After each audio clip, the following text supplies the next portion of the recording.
Di sebuah hutan yang sunyi dan terpencil dekat Gunung Kipas, hidup seorang pria tua bernama Kakek Supri. Di usianya yang sudah mencapai 75 tahun, tubuhnya tampak semakin kurus dan lemah.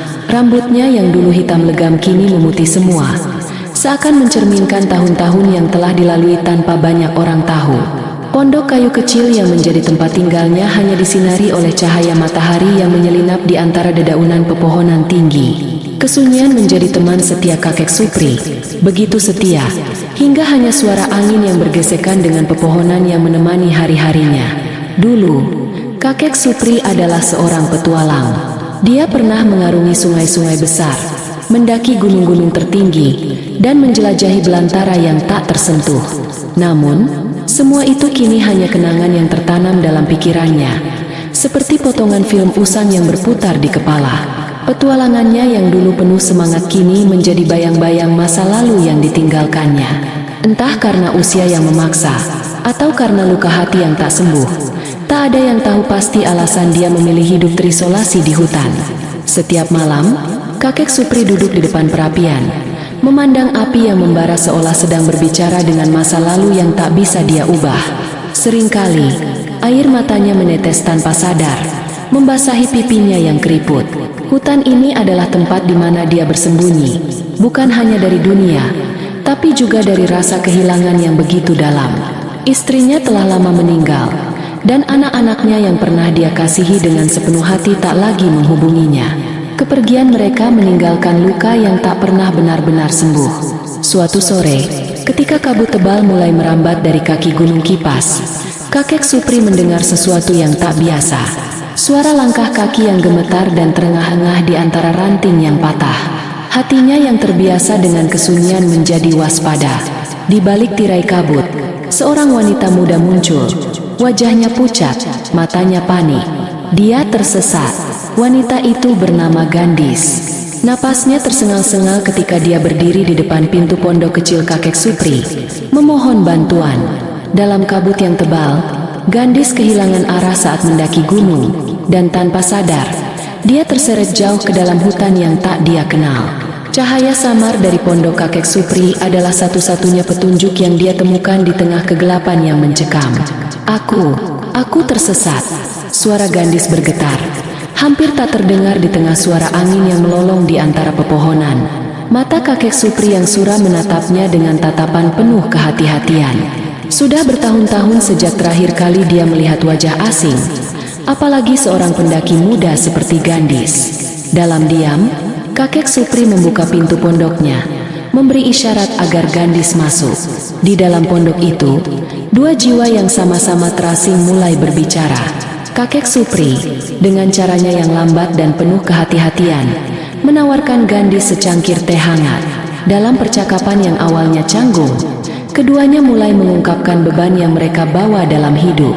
Kakek Supri, meski tidak langsung menceritakan masa lalunya, tak dapat menyembunyikan kesedihannya. Di mata Gandis, dia melihat pria tua yang telah banyak kehilangan, dan mungkin itulah yang membuat Gandis merasa ada sesuatu yang membuatnya tak ingin segera pergi. Malam itu, kabut semakin tebal.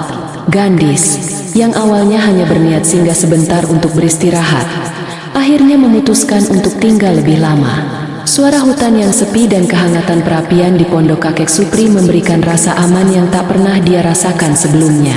Sementara itu, Kakek Supri, yang terbiasa hidup dalam kesendirian, merasakan sesuatu yang asing namun hangat di hatinya. Takdir telah mempertemukan mereka di tempat yang jauh dari hiruk-pikuk dunia, dan tanpa mereka sadari, hubungan mereka mulai terjalin dalam keheningan hutan yang melingkupi mereka. Hari demi hari berlalu di dalam hutan. Kehidupan Gandis berubah drastis sejak pertama kali dia menemukan pondok Kakek Supri. Awalnya, niatnya hanya untuk singgah sementara, menunggu kabut reda sebelum melanjutkan perjalanan kembali ke desa. Namun, setiap kali dia bersiap untuk pergi, selalu ada sesuatu yang membuatnya ragu. Kesunyian hutan yang dulu membuatnya merasa tersesat kini menawarkan ketenangan yang tak pernah dia bayangkan. Di balik lebatnya pepohonan dan suara alam yang selalu setia, Gandis merasakan kedamaian yang selama ini hilang dari hidupnya. Di sisi lain, Kakek Supri, yang awalnya hanya membuka pintu karena belas kasih kepada seorang pendaki yang tersesat, mulai merasakan perubahan dalam dirinya. Kehadiran Gandis membawa cahaya yang tak dia sadari telah lama hilang dari hidupnya. Meski dia terbiasa hidup sendiri, kehadiran seorang perempuan muda yang penuh rasa ingin tahu dan kehidupan memberi warna baru di hari-harinya. Perlahan-lahan, mereka membangun rutinitas bersama. Setiap pagi, kakek Supri akan membawa Gandis berkeliling hutan. Mereka menjelajahi sungai-sungai kecil yang tersembunyi di balik tebing, menemukan bunga-bunga liar yang hanya tumbuh di sudut-sudut terpencil, dan mendaki bukit-bukit yang memperlihatkan pemandangan Gunung Kipas dengan segala keindahannya. Gandis yang dulunya merasa terjebak di dalam hutan kini mulai melihatnya sebagai tempat yang menenangkan. Seakan hutan itu menawarkan sesuatu yang dunia luar tidak bisa berikan. Namun, di balik ketenangan itu, ada konflik batin yang mulai muncul dalam diri Gandis. Di satu sisi, dia merasakan ketenangan yang tak pernah dia rasakan sebelumnya. Kesunyian hutan membuatnya merasa aman, jauh dari hiruk-pikuk kehidupan kota. Namun, di sisi lain, ada rasa terasing. Dia bertanya-tanya, apakah dia akan tinggal di sini selamanya? Apakah hidup di hutan ini adalah takdirnya?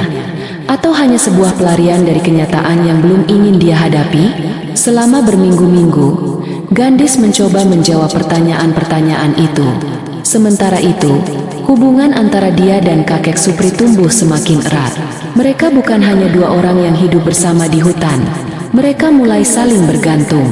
Kakek Supri, dengan kebijaksanaannya yang dipahat oleh waktu, selalu tahu kapan harus mendengarkan dan kapan harus berbicara. Sementara Gandis, dengan semangat mudanya, memberikan kehangatan yang telah lama hilang dari kehidupan kakek Supri.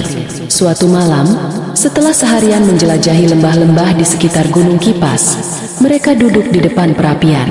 Api yang membara memancarkan cahaya hangat, membiaskan bayangan keduanya di dinding pondok. Gandis, yang biasanya ceria, malam itu tampak diam dan termenung.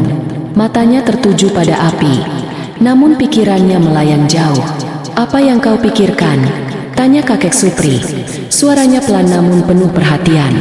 Gandis menarik napas dalam-dalam sebelum menjawab. "Aku tidak tahu.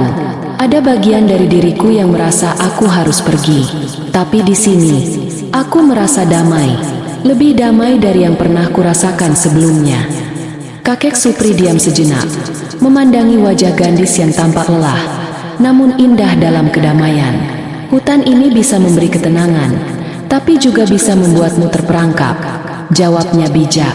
"Namun, di balik segala ketenangannya, ada kebebasan untuk memilih jalanmu sendiri. Tak ada yang memaksamu untuk tetap tinggal di sini, Gandis." Namun, meski kata-kata itu terdengar bijak, di dalam hati kakek Supri tersimpan rasa yang mulai berkembang. Rasa sayang yang selama ini dia pendam dalam-dalam, kini perlahan tumbuh menjadi cinta. Cinta yang dia kira sudah hilang dari hidupnya sejak istrinya meninggal. Dia mencintai Gandis, bukan sebagai seorang wanita muda yang membutuhkan perlindungan, tetapi sebagai seseorang yang telah mengisi kekosongan di hatinya. Waktu berlalu, dan hubungan mereka semakin dalam. Gandis pun mulai merasakan hal yang sama. Dia mencintai kakek Supri bukan hanya sebagai seorang tua yang bijak dan penuh kasih sayang, tetapi sebagai seseorang yang mengajarinya cara hidup yang lebih bermakna. Perbedaan usia yang begitu jauh tidak lagi menjadi penghalang bagi mereka. Di hutan, waktu seakan berhenti. Usia, waktu, dan dunia luar tak lagi relevan. Mereka hidup dalam harmoni dengan alam, dan hati mereka saling berlabuh dalam kedamaian hutan. Namun, di balik cinta itu, Gandis juga merasa takut. Bagaimana jika suatu hari kakek Supri pergi, meninggalkannya sendirian di hutan? Bagaimana jika cinta ini, yang terasa begitu indah, berakhir dengan perpisahan yang tak terelakkan? Kakek Supri yang semakin menua membuat Gandis sadar bahwa waktu mereka bersama terbatas. Tapi untuk saat ini, mereka memilih untuk menikmati setiap momen yang mereka miliki, dalam kebersamaan yang penuh cinta di tengah hutan yang sunyi. Setelah melewati banyak kebimbangan, Gandis akhirnya mengambil keputusan besar. Dia memilih untuk tetap tinggal di hutan bersama kakek Supri.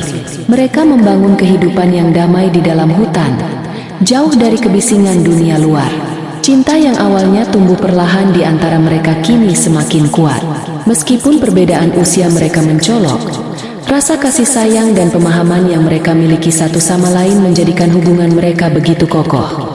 Hutan menjadi saksi bisu cinta mereka, tempat di mana waktu seakan berhenti, memberikan ruang bagi mereka untuk hidup hanya untuk satu sama lain. Tak lama setelah keputusan itu, Gandis menyadari bahwa dia sedang mengandung. Kabar kehamilan ini membawa kebahagiaan yang tak terduga bagi keduanya, sekaligus memberikan arti baru dalam hidup mereka di hutan. Meskipun usia kakek Supri sudah senja, ia merasakan kegembiraan yang meluap dengan berita ini. Seolah-olah, melalui anak yang akan lahir, dia diberikan kesempatan kedua untuk merasakan kehidupan baru yang akan terus tumbuh dan berkembang di tengah hutan. Bulan demi bulan berlalu, Gandis menjalani kehamilannya dengan dukungan penuh dari kakek Supri. Meskipun mereka jauh dari fasilitas medis di desa, kakek Supri yang pernah hidup sebagai petualang memiliki pengetahuan dasar tentang pengobatan tradisional dan tanaman obat yang bisa membantu Gandis melewati masa-masa sulit kehamilannya. Mereka bersama-sama membangun harapan dan impian untuk anak yang akan lahir. Di balik kesunyian hutan, tawa dan kehangatan mereka menjadi suara baru yang menghidupkan pondok kayu kecil itu. Akhirnya, anak mereka lahir. Seorang bayi laki-laki yang sehat dan kuat. Mereka beri nama Hisam. Kehadiran Hisam membawa cahaya baru dalam kehidupan Gandis dan kakek Supri. Di tengah kesunyian hutan, Hisam menjadi sumber kebahagiaan mereka. Tawa kecilnya, tangisannya yang nyaring, dan langkah-langkah kecilnya yang perlahan mulai memijak tanah hutan, membuat hidup mereka semakin berwarna. Hisam tumbuh dalam harmoni dengan alam, tanpa mengenal hiruk-pikuk dunia luar. Namun, dengan bertambahnya usia Hisam, konflik baru mulai muncul. Hisam, yang sejak kecil diajari oleh kakek Supri untuk mencintai hutan, mulai menunjukkan rasa ingin tahunya terhadap dunia di luar hutan. Ketika Hisam mencapai usia 10 tahun, dia seringkali duduk di tepi bukit yang menghadap ke kejauhan, menatap langit dan bertanya kepada Gandis dan kakek Supri tentang apa yang ada di balik pegunungan dan lembah-lembah. "Bagaimana rupa desa, Ibu?" tanyanya dengan tatapan penuh keingintahuan. "Seperti apa kota itu, Ayah?" Kakek Supri selalu mencoba memberikan jawaban yang bijak dan menenangkan. "Dunia di luar sana penuh dengan kebisingan dan kerumitan, Hisam. Hutan ini memberi kita kedamaian dan kehidupan yang tenang." Namun, di balik kata-katanya, kakek Supri tahu bahwa tidak selamanya dia bisa menahan rasa ingin tahu anaknya. Hisam mulai tumbuh menjadi seorang anak muda yang kuat, berjiwa petualang seperti kakeknya dulu. Dia sering berbicara tentang keinginannya untuk menjelajahi dunia luar, untuk bertemu dengan orang lain, dan memahami lebih banyak tentang kehidupan di luar hutan. Di sisi lain, Gandis juga merasakan pergulatan batin. Dia memahami keinginan Hisam untuk melihat dunia luar. Bagaimanapun, dia sendiri pernah hidup di luar hutan sebelum memilih menetap bersama kakek Supri. Namun, ada ketakutan yang selalu menghantui hatinya. Takut bahwa Hisam akan menemukan sesuatu di luar sana yang membuatnya tidak ingin kembali. Dia khawatir bahwa kehidupan yang telah mereka bangun bersama di hutan akan berakhir jika Hisam memilih meninggalkan mereka. Ketegangan semakin terasa ketika Hisam mencapai usia remaja. Pada usia 17 tahun, dia mulai semakin berani mengungkapkan keinginannya untuk pergi. "Aku ingin melihat dunia. Ayah, aku ingin tahu bagaimana rasanya hidup di desa, bertemu dengan orang-orang lain. Aku ingin tahu apa yang ada di balik hutan ini." Kakek Supri, yang kini semakin tua dan lemah, merasakan bahwa dia tidak bisa lagi menahan keinginan anaknya. Namun, dengan napas yang berat dan suara yang pelan, dia berkata, "Hisam, hutan ini telah menjadi rumah kita. Aku ingin kau tetap di sini, melanjutkan hidup kita yang tenang, menjaga hutan ini seperti yang telah aku lakukan." Hisam terdiam. Dia mencintai ayah dan ibunya. Dia mencintai hutan yang telah membesarkannya. Namun, rasa ingin tahu dan semangat petualang dalam dirinya semakin kuat. Konflik ini terus menghantui hari-harinya. Hingga suatu hari, kakek Supri jatuh sakit. Kakek Supri, yang kini semakin tua dan lemah, akhirnya terbaring di tempat tidur. Hisam, yang selalu setia di sisinya, merasakan ketegangan antara keinginannya untuk menjelajah dunia luar dan kenyataan bahwa ayahnya membutuhkan dirinya. Di saat-saat terakhirnya, kakek Supri memegang tangan Hisam dan berbisik, "Jangan biarkan rasa ingin tahumu memadamkan cinta untuk rumah kita ini. Tapi jika kau merasa harus pergi, pergilah. Dunia luar akan menantangmu. Tapi ingatlah bahwa hutan ini akan selalu menjadi rumahmu." Hisam merasakan beban berat di hatinya. Setelah kematian kakek Supri, dia harus mengambil keputusan besar.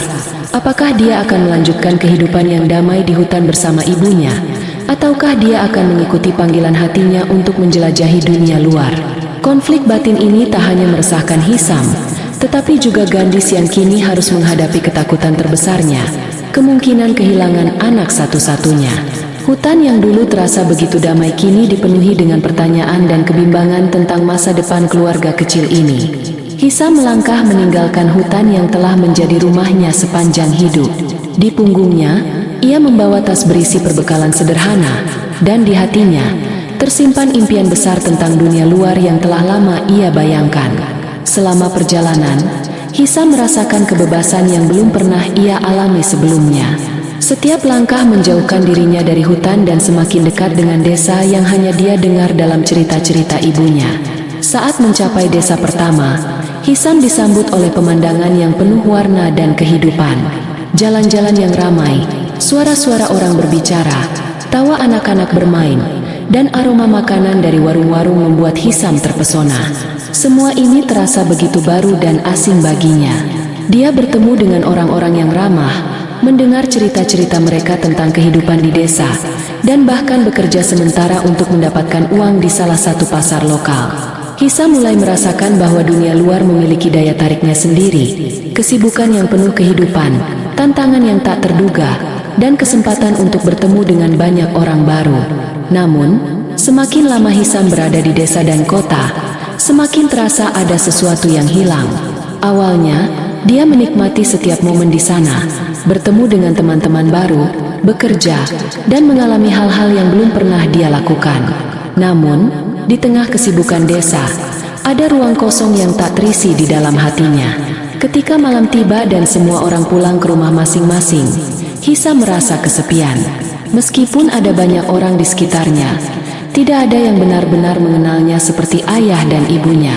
Tidak ada tempat yang memberikan kenyamanan seperti pondok kecil di hutan, dan tidak ada suara alam yang menenangkan seperti pepohonan yang berbisik di malam hari. Hari-hari berlalu, dan kerinduan akan hutan semakin kuat dalam hati Hisam. Setiap kali dia melihat bukit-bukit di kejauhan, pikirannya melayang kembali ke hutan di mana dia tumbuh besar, tempat di mana dia merasa tenang, bersama dengan orang-orang yang mencintainya. Hisam mulai menyadari bahwa meskipun dunia luar menawarkan petualangan yang menantang, itu tidak bisa menggantikan rumah yang sebenarnya. Hutan bukan hanya tempat dia tinggal, tapi juga tempat di mana jiwanya merasa damai. Pada suatu sore, ketika Hisam berjalan sendirian di tepi desa, dia berhenti dan menatap langit yang mulai memerah. Saat itulah dia menyadari bahwa dia tidak bisa lagi mengabaikan rasa rindu yang menggerogoti hatinya. Dengan cepat, dia mengambil keputusan. Hisam memutuskan untuk kembali ke hutan, ke rumah yang selama ini dia tinggalkan, ke tempat di mana ayah dan ibunya menunggunya. Perjalanan kembali ke hutan terasa jauh lebih cepat daripada saat dia pergi. Setiap langkah terasa seperti dorongan dari hatinya yang rindu. Dalam pikirannya, Hisam bisa membayangkan wajah kakek Supri dan Gandis yang menyambutnya kembali, tersenyum dengan hangat saat dia pulang. Dia berharap bisa kembali berbagi cerita tentang petualangan yang telah dia alami di dunia luar, tentang orang-orang yang dia temui, dan tentang desa-desa yang telah dia jelajahi. Namun, ketika Hisam akhirnya tiba di tepi hutan, dia merasakan ada sesuatu yang berbeda. Langit terlihat lebih suram, dan udara terasa berat. Dia bergegas menyusuri jalan setapak menuju pondok kecil di mana dia tumbuh besar. Langkah-langkahnya semakin cepat, detak jantungnya berpacu, penuh dengan harapan untuk bertemu kembali dengan keluarganya. Ketika dia sampai di depan pondok, Hisam mendapati ibunya, Gandis, duduk sendirian di depan pintu. Wajahnya murung, matanya memerah seolah baru saja menangis. Hisam merasa ada sesuatu yang salah, sesuatu yang membuat dadanya terasa sesak. "Ibu," panggil Hisam dengan suara lirih, penuh kekhawatiran. Gandis menoleh perlahan, menatap Hisam dengan mata yang dipenuhi air mata. "Hisam, ayahmu," suaranya bergetar, seakan setiap kata begitu berat untuk diucapkan. "Ayahmu telah pergi." Dunia seakan berhenti bagi Hisam. Kata-kata ibunya menghantam hatinya dengan begitu keras. Hisam berlari masuk ke pondok, dan di sana, di sudut ruangan, terbaring tubuh kakek Supri yang sudah tak bernyawa. Wajahnya yang tenang, seolah tertidur, namun keheningan itu menyakitkan. Hisam jatuh berlutut di samping ayahnya. Air mata mengalir tanpa bisa dia tahan. Rasa penyesalan menyelimuti hatinya. Penyesalan karena dia tidak ada di sana saat ayahnya menghembuskan napas terakhir. Penyesalan karena dia telah meninggalkan hutan untuk menjelajahi dunia yang sekarang terasa begitu tidak berarti. Hisam memegang tangan kakek Supri yang dingin. Suaranya terisak ketika dia berkata, "Ayah, aku kembali. Aku seharusnya tidak pergi." Gandis mendekat, memeluk Hisam dengan lembut.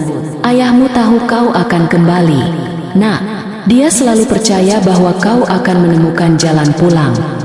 Dalam duka yang mendalam, Hisam akhirnya menyadari bahwa rumah bukanlah tempat yang bisa digantikan oleh petualangan atau pengalaman di luar sana.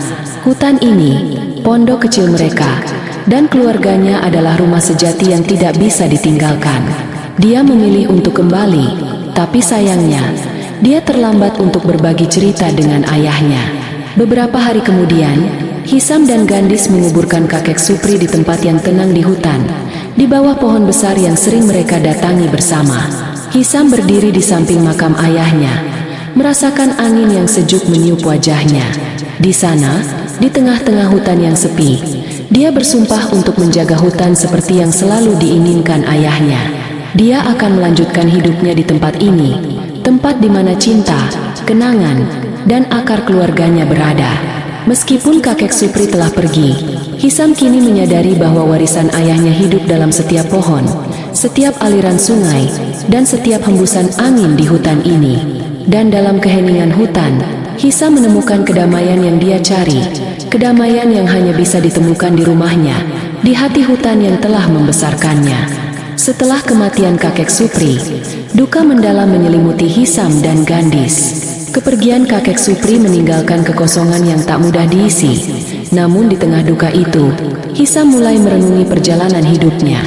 Rasa bersalah karena sempat meninggalkan hutan kini mulai memudar, tergantikan oleh kesadaran bahwa setiap langkah yang dia ambil, baik ketika menjelajahi desa dan kota, ataupun kembali ke hutan, adalah bagian dari proses untuk memahami siapa dirinya sebenarnya. Hisam duduk di tepi makam kakek Supri, di bawah pohon besar yang menaungi tempat peristirahatan terakhir ayahnya. Di sana, dia sering berbicara sendiri, seakan masih bisa mendengar suara ayahnya yang penuh kebijaksanaan. Di hatinya, Hisam tahu bahwa kakek Supri tidak pernah menghakimi keinginannya untuk menjelajah dunia luar. Sebaliknya, ayahnya selalu memahami dorongan petualangan dalam diri Hisam, sama seperti yang dia miliki di masa mudanya. Beberapa minggu setelah pemakaman, Hisam mulai menjalani hari-harinya di hutan dengan cara yang berbeda. Alih-alih merasakan ketidakpuasan seperti sebelumnya, dia mulai merasakan kedekatan yang lebih dalam dengan alam. Hutan, yang dulu terasa mengekang, kini menjadi ruang di mana dia bisa menemukan kedamaian dan kebebasan sejati. Setiap langkah yang dia ambil di dalam hutan, setiap hembusan angin yang dia rasakan, semuanya mengingatkannya pada kakek Supri, pada warisan ayahnya yang begitu mencintai alam. Suatu pagi, Hisam bangun lebih awal dari biasanya. Matahari baru saja terbit, dan kabut tipis masih melayang di antara pepohonan. Dengan perasaan damai, dia berjalan menuju sungai kecil yang dulu sering dia kunjungi bersama ayahnya. Airnya mengalir jernih, memantulkan sinar matahari pagi yang lembut. Hisam merasakan koneksi yang mendalam dengan tempat ini, seolah-olah hutan berbicara kepadanya, menyambutnya kembali sebagai penjaga yang setia. Sore itu, Hisam duduk bersama ibunya, Gandis, di depan pondok kecil mereka. Mereka berbicara panjang tentang kehidupan, tentang perjalanan Hisam yang telah membawanya pergi dan kembali, serta tentang kakek Supri yang selalu percaya bahwa Hisam akan menemukan jalannya. Gandis, meskipun masih merasakan duka yang mendalam, tersenyum pada anaknya. Ayahmu pasti bangga padamu. Hisam, kau telah menemukan rumahmu di sini, katanya lembut. Hisam mengangguk pelan, merasakan kedamaian yang tak pernah dia rasakan sebelumnya. Aku tahu sekarang, Ibu, hutan ini adalah rumahku. Dunia di luar sana memang luas dan penuh petualangan. Tapi di sini, di hutan ini, aku merasa menemukan diriku sendiri. Ini adalah tempat di mana aku seharusnya berada. Ini takdirku. Seiring waktu, Hisam semakin berkomitmen untuk melanjutkan warisan ayahnya. Dia mulai merawat hutan dengan cara yang telah diajarkan oleh kakek Supri, memastikan aliran sungai tetap bersih, menjaga keseimbangan antara alam dan kehidupan manusia, serta menghormati setiap makhluk yang hidup di dalamnya. Gandis juga mendukungnya dalam setiap langkah, dan bersama-sama mereka menemukan cara untuk hidup berdampingan dengan alam tanpa merusaknya. Masyarakat desa yang tinggal di sekitar Gunung Kipas sering mendengar tentang Hisam, pemuda yang tinggal di hutan dan menjaga alam dengan penuh cinta. Kadang-kadang, mereka datang untuk meminta nasihatnya tentang tanaman obat atau cara bertani dengan lebih ramah lingkungan. Hisam, yang dulunya merasa asing dengan desa, kini menemukan cara untuk menjembatani kehidupannya di hutan dengan dunia luar, tanpa harus meninggalkan rumahnya. Pada akhirnya, Hisam sepenuhnya menerima bahwa takdirnya adalah menjaga dan merawat hutan, seperti yang diinginkan oleh kakek Supri. Hutan bukan hanya tempat tinggal fisik, tetapi juga bagian dari jiwanya. Dengan setiap tahun yang berlalu, Hisam semakin menguatkan ikatannya dengan alam, dan melalui perjalanannya, dia menemukan bahwa cinta dan kedamaian sejati ada di tempat di mana dia merasa paling dekat dengan akar keluarganya, di dalam hutan. Dalam keheningan malam, ketika bintang-bintang bersinar di langit dan angin sejuk berdesir di antara pepohonan, Hisam duduk di depan pondoknya, memandang ke arah makam ayahnya. Senyumnya terukir di wajahnya saat dia berbisik pelan, "Ayah, aku telah kembali, dan aku akan menjaga hutan ini, seperti yang kau inginkan." Di hutan yang dulu terasa sepi, kini Hisam menemukan kedamaian dan makna hidup yang sejati. Warisan kakek Supri hidup melalui dirinya, dan hutan yang mereka cintai terus menjadi rumah yang abadi, tempat di mana cinta, kenangan, dan takdir mereka berakar dalam.